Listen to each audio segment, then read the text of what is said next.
نحمده ونصلي على رسول الكريم اما بعد فاعوذ باللہ من الشیطان الرجیم بسم اللہ الرحمن الرحیم۔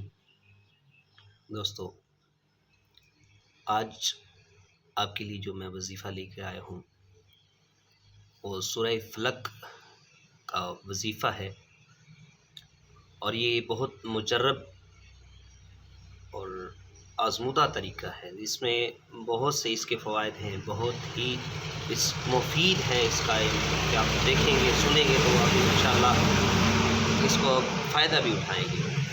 تو سب سے پہلے اس سورت کا نام جو ہے سورہ فلق ہے۔